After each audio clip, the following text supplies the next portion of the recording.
Tonight, we step quietly into a Victorian Christmas evening, a room glowing with candlelight, where paper crowns sit on smiling faces and the soft crack of Christmas crackers fills the air. Here, after supper, families gathered around the fire to play charades, pull crackers, read silly jokes, and share gentle laughter that warmed the long winter night. Settle in, breathe slowly, and let this calm historical journey carry you back to a time when joy bloomed from the simplest things. A game, a song, a shared smile. If this warm little corner of the past brings you peace, remember to subscribe and rest well tonight. Evening settles softly over the gaslit streets, and inside every home, the windows glow like golden lanterns.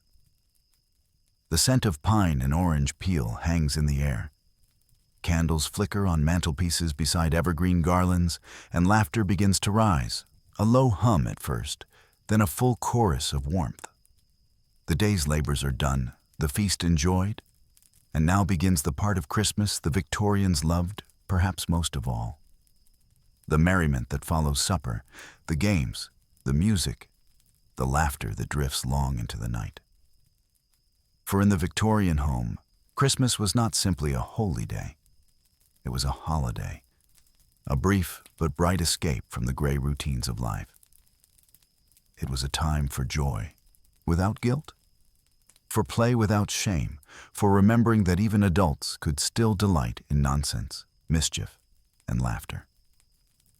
The parlor was the stage for this transformation, a small domestic theater filled with lamplight and velvet shadows. By day, it was a room of quiet conversation. By night, it became a playground of cheerful noise. Chairs were pushed back, the piano lid lifted, and from a drawer came a deck of cards, a box of puzzles, or a crinkling paper tube tied with a bow. That paper tube was one of the century's most beloved inventions, the Christmas cracker. It was a simple thing, but in the flickering glow of the hearth, it became magic. The cracker was the creation of Tom Smith, a London confectioner. In the 1840s, he sold sugared almonds wrapped in twists of paper. To make them more exciting, he began inserting small love notes. But inspiration struck one winter night when he heard the crackle of a log in his fireplace. What if, he thought, his little paper treats could burst open with the same satisfying pop? By the 1850s, the Christmas cracker had become a sensation. Each one contained a snap made from a tiny chemical strip, a sweet or toy, and a slip of paper with a motto or joke. Later came the colored tissue crowns, those fragile paper hats still worn at Christmas tables today, direct descendants of Victorian playfulness. In parlors across Britain, the sharp pop of crackers punctuated the air. Children squealed with delight. Adults laughed at the jokes, often silly, sometimes wise. Why did the goose refuse to dance? One read. Because it had too much stuffing. The jokes were terrible, the laughter genuine. For a brief moment, all were equal under the paper crown. After the crackers came the games. The Victorians, inventive in all things, were masters of parlor amusements. They loved riddles, memory contests, and improvised theatricals. There was Blind Bluff, where a handkerchief-covered player stumbled about, arms outstretched, while others dodged and giggled in the half-light. There was charades, in which guests mimed words or phrases, sometimes with grand pantomime, sometimes with remarkable wit. Another favorite was forfeits, a game of dares and penalties. A trinket from each guest was placed into a hat, and when one was drawn, the owner had to perform a challenge. Recite a verse, mimic an animal, or answer a teasing question. In grand houses, guests performed short plays, often adaptations of Dickens or folk tales. Someone might don a shawl to play Mrs. Cratchit, or a blanket to become a ghost. The room filled with laughter and candle smoke, and time seemed to slow. Even the stiffest patriarch could not resist a smile when his daughter declared herself a pirate, or his wife flung a mock snowball made of lace. Cards, too, were part of the merriment. After dinner, families gathered around tables covered in green baize, the surface glowing under lamplight. Games like whist, Papa Joan, and snap were favorites, their rules simple enough to include everyone. Coins might be wagered, but only in jest. The real prize was the laughter shared.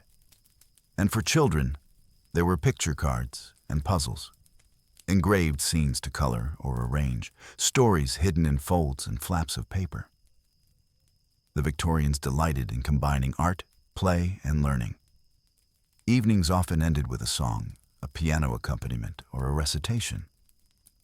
One child would stand shyly before the family and recite a poem, perhaps a few lines from In Memoriam or The Night Before Christmas. Applause would follow, soft and sincere. The night would stretch on, long past bedtime, as the fires sank into a bed of amber light. The Victorians' games may seem quaint to us now, but to them, they were a small rebellion against the solemnity of daily life. For much of the year, the Victorian world was bound by formality and restraint, its morals strict, its social codes demanding. But Christmas allowed release. The laughter of the parlor, the paper crowns, the foolish riddles, they were a brief loosening of the corset of propriety. Even Queen Victoria herself loved a good game. Her diaries mention evenings at Osborne House spent playing cards with the children, or joining in Snapdragon, a curious game in which raisins floated in a shallow dish of flaming brandy, to be snatched up before the fire went out. It was as dangerous as it sounds, and utterly beloved. In every home, from palace to cottage, play became part of the season's ritual, as essential as pudding or prayer. Of course, the Victorians infused even their fun with a touch of sentimentality. The games were never merely frivolous. They were expressions of connection. Families that might be separated by work or distance for most of the year came together at Christmas. The shared laughter of a game was not just amusement, it was reassurance. It said, "We belong, we remember, we are together again." In an age of progress, when life was measured in schedules and machines, such moments of timelessness were precious. Even those who had little found joy in play. In orphanages and charitable homes, simple games brought laughter where there was little else. A wooden top, a skipping rope, a hand-drawn puzzle. Small things that gave poor children a sense of wonder, if only for an evening. And so, in every corner of Victorian Britain, joy found its way. Sometimes through luxury, sometimes through simplicity, but always through the same human need to connect. Imagine, then, a parlor on Christmas night in 1887. The candles burn low. A paper crown sits crooked on the father's head. The mother hides a smile as she watches him pretend to be a soldier in a game of charades. The children are shrieking with laughter, clutching their stomachs. Someone strikes a chord on the piano. A few others begin to sing. Outside, the snow falls quietly, muting the city's hum. Inside, the sound of human joy, gentle, unpretentious, deeply alive, fills the air. The games end only when the youngest child falls asleep on the rug, her head resting against the family dog. The laughter fades into whispers. Someone stokes the fire one last time. It is, in every sense, a perfect Victorian evening. Laughter after solemnity, tenderness after toil, light after shadow. In many ways, this balance between reflection and play, devotion and delight, was the true genius of the Victorian Christmas. They understood that joy was not a distraction from virtue, but a part of it. That laughter, too, could be holy. In the clatter of crackers, in the cheer of card games, in the music and merriment.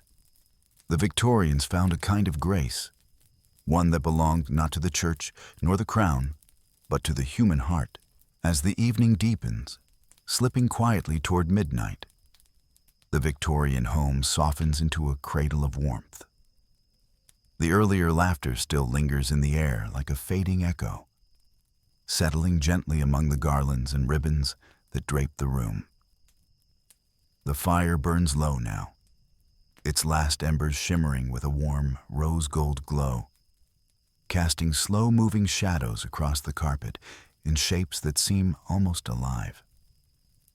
The lamps have been dimmed to mellow pools of amber, and the remaining candles flicker with that unsteady beauty that seems to belong only to winter nights.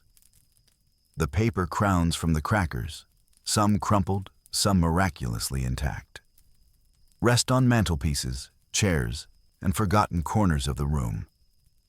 Their bright colors are muted by the soft, dreamy lighting, giving them the look of tiny relics, humble but cherished. The scent of pine needles has grown stronger, warmed by the heat of the fire, mingling with the lingering sweetness of pudding and the faint, spicy perfume of cloves set into oranges. The energy of the earlier games has faded into something gentler, an unhurried kind of peace, the sort that arrives only when joy has run its course and leaves behind a soft afterglow. Children, exhausted from laughter and excitement, have curled up on sofas or nestled against their parents' sides. Adults speak more quietly now, sharing stories or memories, their voices soft and lilting, like the turning pages of an old book. Somewhere in the corner, the piano stands with its lid still open, a few sheets of music left upright as though waiting for one last song. And indeed, almost as if on cue, someone lifts their head and says softly, "Just one more tune." The request is gentle, almost shy, but it is met with nods and faint smile. A mother or an older sibling moves to the bench, touches the keys as though greeting an old friend, and begins to play. The melody is simple, unpretentious, perhaps Once in Royal David City, or the early strains of The Holly and the Ivy. The notes drift through the parlor like snowflakes, slow and delicate, settling softly into every corner. Even those half asleep stir slightly, as though the music has brushed their dreams. The room feels suspended outside of time, neither today nor yesterday nor tomorrow, but simply Christmas night in its most sacred and quiet form. When the final notes fade, there is no applause, just a warm silence, deeper and kinder than any sound.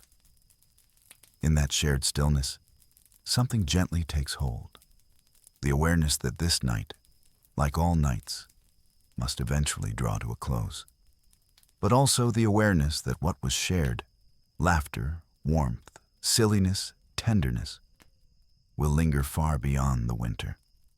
One by one, the candles are snuffed, each extinguished flame releasing a tiny wisp of smoke that curls upward before disappearing. The fire is tended carefully, the poker making a faint chime against the grate. The mantel clock ticks with a patient rhythm, marking the last breaths of the evening. Coats are fetched, shawls wrapped warmly around shoulders. Guests step out into the night, their boots crunching softly on fresh snow. The world outside is hushed. The lamps along the street glow faintly, their halos softened by the drifting flakes. Chimneys exhale thin ribbons of smoke into the winter air. Somewhere in the distance, a church bell marks the hour, a sound at once grounding and ethereal. And yet, even in this chilled stillness, the warmth of the parlor seems to follow each departing guest, glowing softly inside them like a carried ember. Inside the house, the family moves slowly, savoring the last moments before sleep. Toys are gathered, chairs set softly back into place, a few lingering crumbs swept gently from the table. But no one hurries. Even the tasks feel tender, infused with the lingering spirit of the evening. A father lifts a sleeping child from the rug, her head resting on his shoulder, her paper crown still perched crookedly atop her hair. Her breath, warm against his neck, smells faintly of cinnamon. Upstairs, the bedrooms await with quilts turned back, warmed by hot bricks wrapped in cloth. The house settles, sighing lightly in the cold, wooden beams creaking as though whispering their own good nights. The laughter that filled the parlor still clings to the walls, to the ornaments, to the pine boughs draped lovingly above the mantel. A memory preserved like pressed flowers in a book, and yet, even as the night quiets, the spirit of the Victorian Christmas remains. For this is what the Victorians understood so well, that joy does not need grandeur. It blooms in simple things. A game of cards, a silly joke, a paper crown, a piano chord, a room full of people who, despite the hardships of life, choose to be together, choose to laugh, choose to love. Perhaps this is why their celebrations still echo across generations, why their customs endure, reshaped but not forgotten.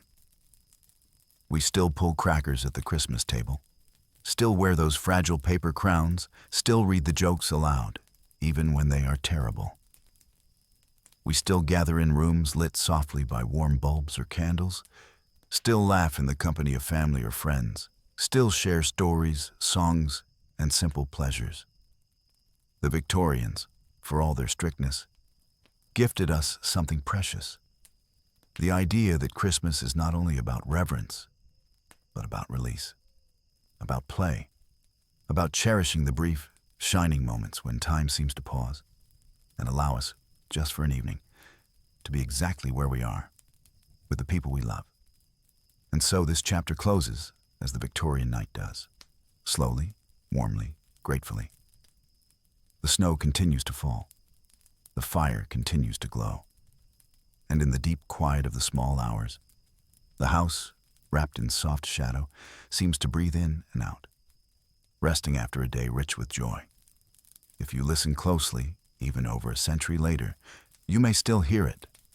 The faint pop of a cracker, the rustle of a paper crown, the gentle laughter drifting through the parlor, the echo of a song played softly before bed.